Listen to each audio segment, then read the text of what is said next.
What a stupid idea. This is my brand new, old, broken motorbike. So when I got it, it was actually more broken than this. I've done some stuff that I'll walk you through in a bit, but basically at the end of the day I should be able to see if she starts. I never realized when I was watching people on YouTube and they would like look at the people behind me and be like all awkward. I didn't realize how awkward it was until I'm standing here talking and there are people walking around looking at me like I'm a crazy person because I'm talking to a tree.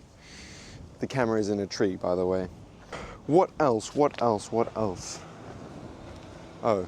I know this person. Hi. What have you done now? So, the story behind this bike, it is a 2002/2003 Triumph Daytona 955i. It was originally produced for the UK market, except the chassis, which is 2002, and its bike was crashed in 2004. And then the engine came out of a bike that was crashed in 2005. And someone smushed them together and made what you see in front of you, minus the fairings. And this is also the subframe is from a later Speed Triple, I don't know which one, but it looks kind of nice. So yeah, she's a bit of an abomination.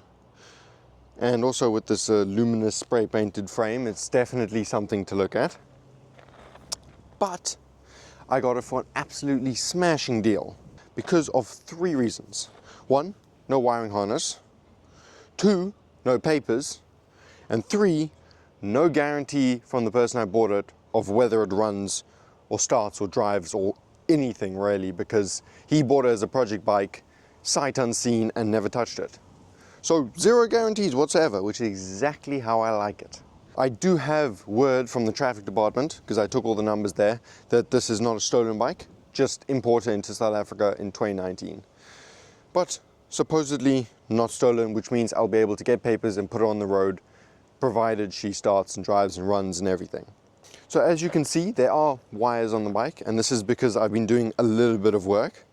In the box of spare parts for the bike, I found this with the wires and this, which is for, I do believe, a Tiger. So the Tiger is the adventure model of the Street Sport Daytona.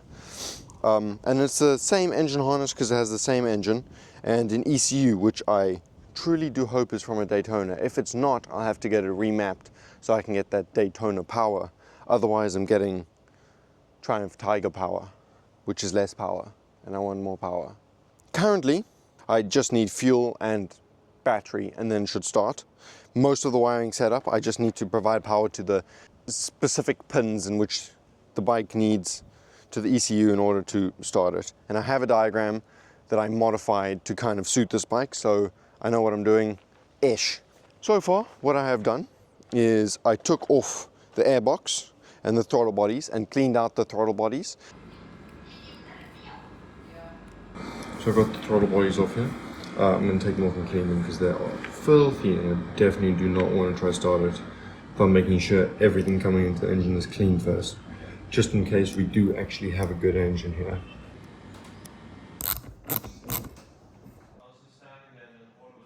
After much tinkering, we have finally got it tuned.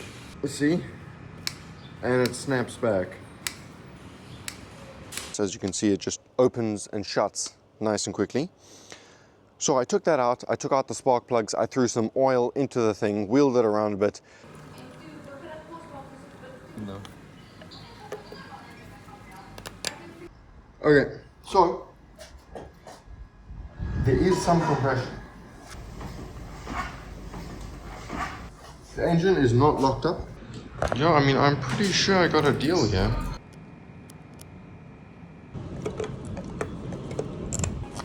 It made a bit of a clunking noise, which I'm not too happy about. But when I jumped the starter motor cables to get it to spin over, there was no noise. I'm going to check the valves in a second from what I can see down here.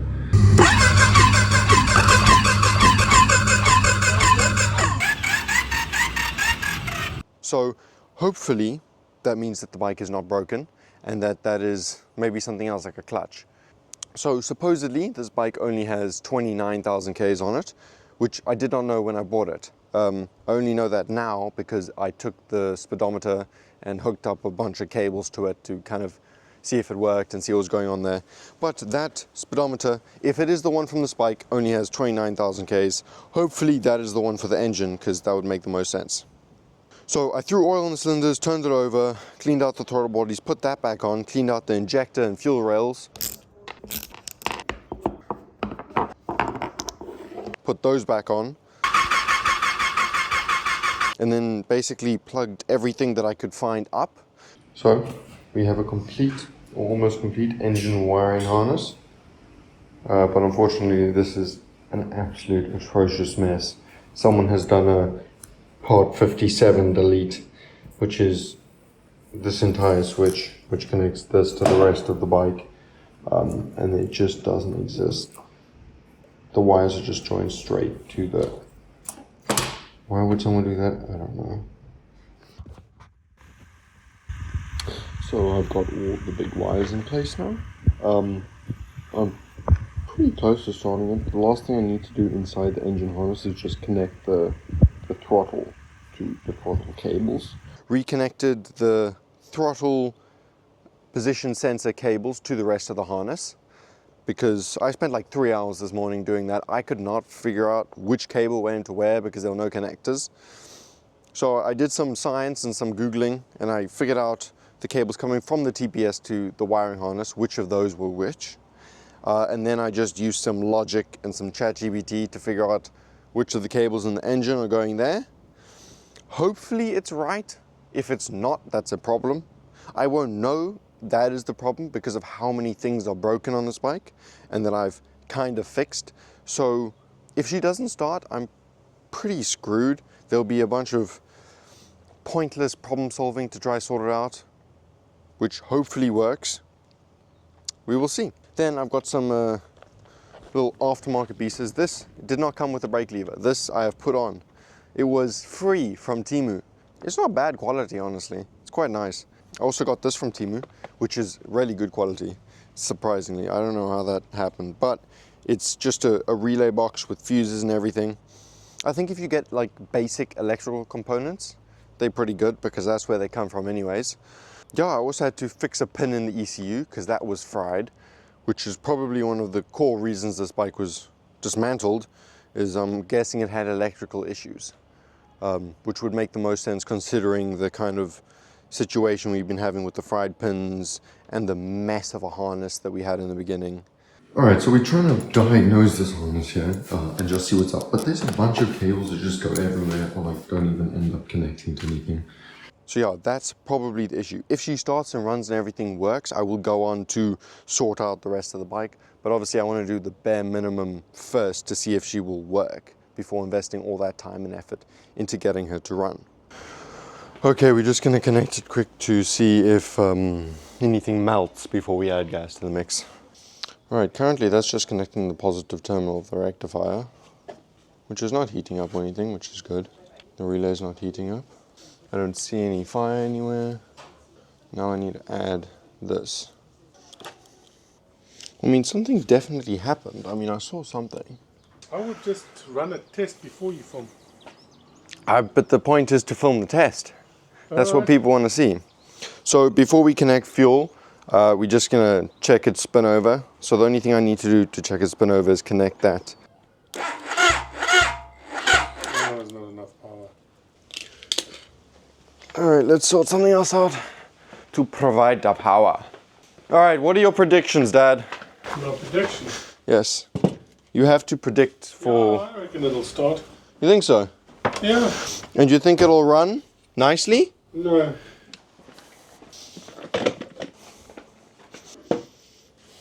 Okay, here she is. I couldn't properly put the fuel tank on because of the way that all the wires are coming out the side here. There's just not space. You know what, it's decently stable. It's not going to fall. I've got the fuel tank hooked up here. I'm going to prime the pump now and see if it pumps fuel out instead of like wasting it somewhere. Hopefully it all works. And I guess see if she will crank over and start. Fingers crossed. Fucking nervous. I don't think anything is going to happen. I don't like how I have to turn the ignition on by getting to this cable. Jeez, okay. Oh, that sounds promising. Is fuel coming out?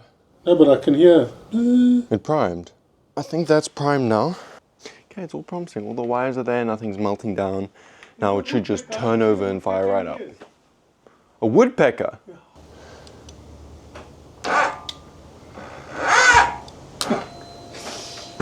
Not enough juice, I told you.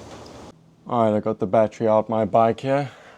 In hindsight, it would have been a better idea to just take the bike here and jump the bike with that bike. But I wanted a clear view so the camera could see and hear. We're probably going to run out of juice on this one anyways. And then try again tomorrow when the other one's charged.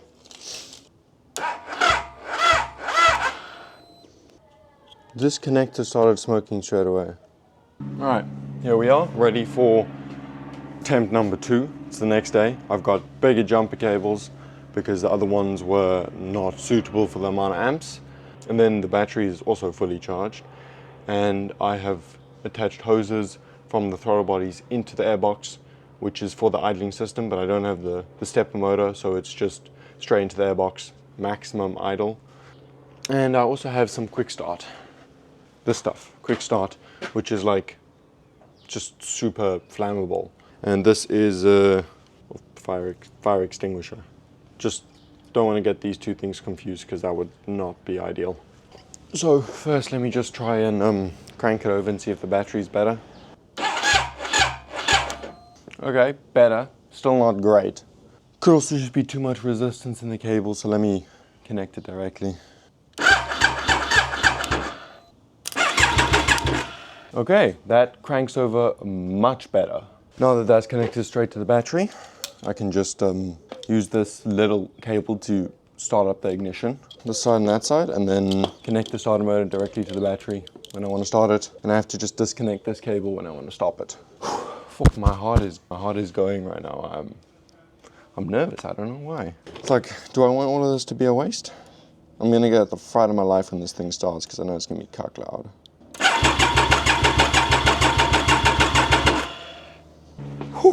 It's hot. I'm gonna go take off my top and just like let my nerves calm down a bit. Are you wearing safety glasses? Why not? Should I be wearing safety You should glasses? be. For what? If something explodes and hits you in the face. You think something's gonna explode and hit me in the face? I don't know, maybe. Stop pulling my leg, man. Oh, life! Did you hear that? There was a bit of life. I heard life. That was 3 bangs. I heard. Did it? That was 1, 2, 3 cylinders, nice and even. Raise me up.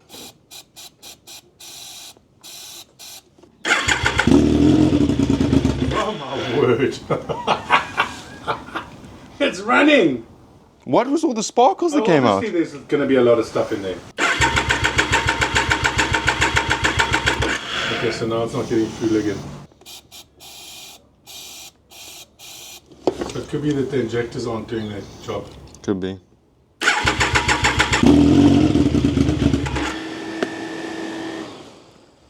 Jeez, now there's lots of life. That's the fan kicking in.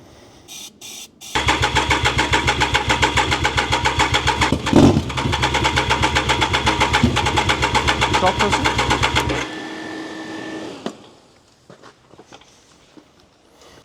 But obviously, Just keep spraying that stuff in there.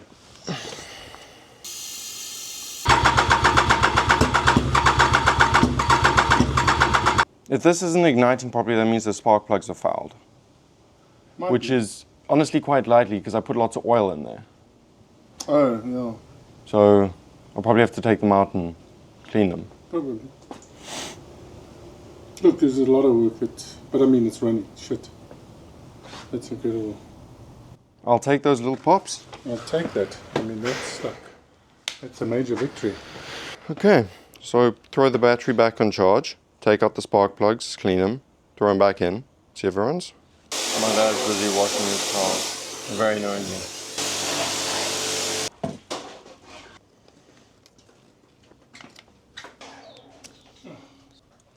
When last time I took them out, they were visibly clogged. No, they're not. I'm sorry, I didn't even know you were recording. It's fine. I would have stayed away with all that noise. Can you edit the noise out? No, but I'll just do a voiceover if I need to say something. It's fine, now I get an opportunity to, like, you know, mock you a little bit in the thing. I'll be like, my dad decided this was the perfect time to start making a noise cleaning. I am happy that at one point they fired all in a row, which means there was spark in all three, because I wasn't sure if all the spark plugs were going to be good. I'll probably need to, I will replace them, obviously, when...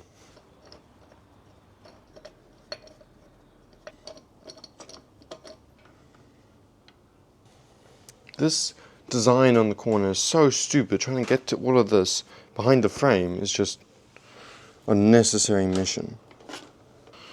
None of them are badly fouled. What? The spark plugs? Yeah. Let's see. Well, that's a good sign then. Okay, I'm still going to polish these up a bit, clean the injectors, and then I'll put everything back together and see if it works. My dad says use a wire brush, so let's do that. The spark plugs did not look too bad, so just did a bit of Scotch-Brite, some brake cleaner, compressed air, and I'm going to put them back in.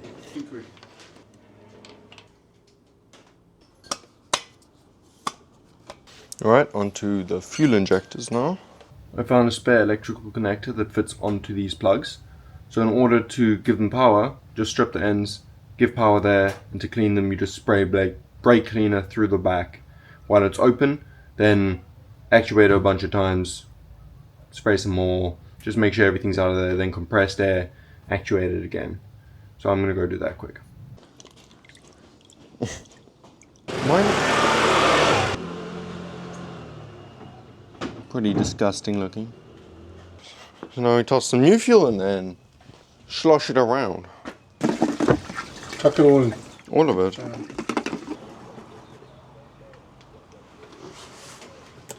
That's why that thing is there. My word. It's like magic. It's not. It's the lip. Anti-splash lid. Science.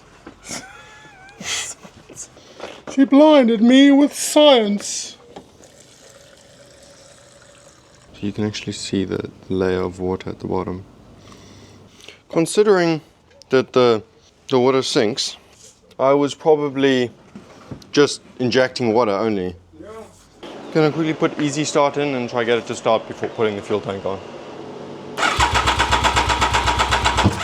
Open it a little bit.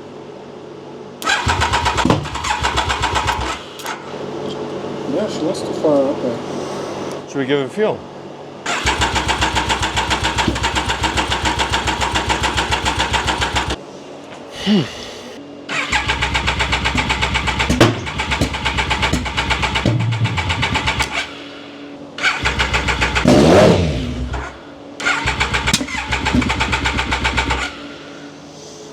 Tell me why. Okay, so it's starting fine-ish with the quick start. I'm going to try one more time now. So I think the problem is with the injection system. I'm going to take it off and try just test the injectors by themselves, not connected to anything.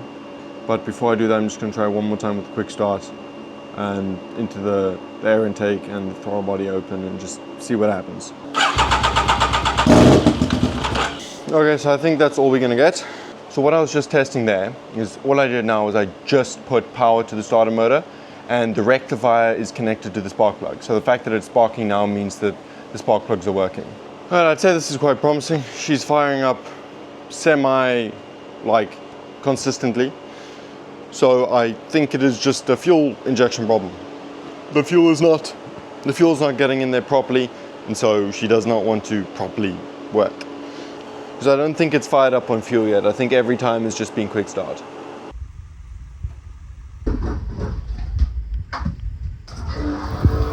Okay, I flushed the fuel rail. Now I'm going to take out the injectors and clean them again. The fuel was way too dirty to be going through there, so the injectors are probably all clogged. Here's the bike looking more like a bike. So I think I figured out the issue, which seems to be that there's a lot of little bits inside the fuel rail, which I suspect is coming from the hoses because they're completely degrading. So what I've done is I've bought new hoses to replace them, and I bought the correct fittings to go into the fuel tank.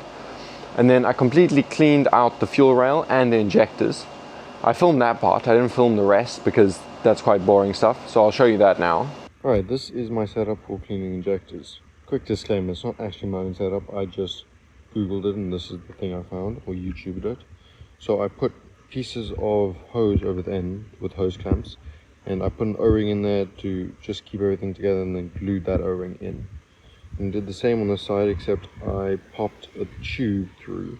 So I've now got this attachment on the end, which I can put on there and then pressurize carb cleaner into the throttle body. Right, and then I can activate the injectors with the battery pack over there and watch the spray pattern and kind of get them cleaned out properly. You'll see the difference from beginning to end. You can see that's a pretty good spray pattern. You can see that injector pattern is not nearly as good.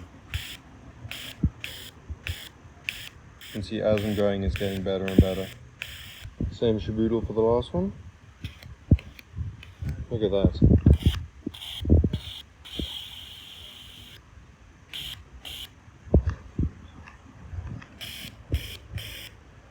And that is pretty much that. That's how you clean the injectors. And then I've just put everything on.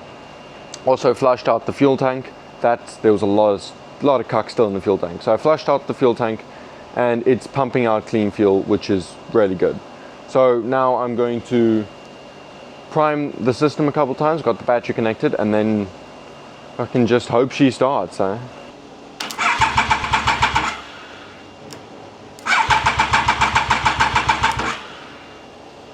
The battery seems to be turning the engine over fine. It should fire up because I know the injectors are clean. I know the fuel pressure pumps fuel.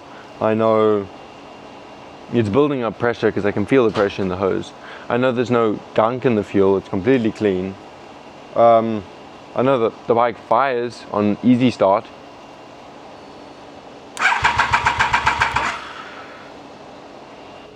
The only other thing I can think is a problem is this is not letting enough air into the bike, so it's off.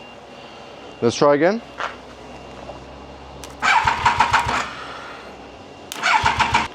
I got no flipping clue, eh? None. Why she won't start is beyond me. Okay, so I did a compression test on the cylinders and I found that they're all between about 4.5 and 5.5 bar, which is not good considering it's a 12 to 1 compression engine. I did check it with a known pressure from an air tank in the back there, but it is cold, which means it should be about 9 to 11 bar, because obviously none of the clearances are perfect since it's cold. But I tested with the gauge on this tire pressure, just for putting air in your tires, and 9.5 bar on this was just over 6 bar on this, and it was low. So I've taken it back to exchange it, and I've got the new one, but I haven't actually tested it yet. We'll see if that's the issue. I'm thinking it's still gonna read a bit low, but it'll be closer to about 8.5 or 9 bar, which is more plausible to write off as just like worn piston rings and a cold engine, but still not optimal. I've also discovered there's a leaky injector.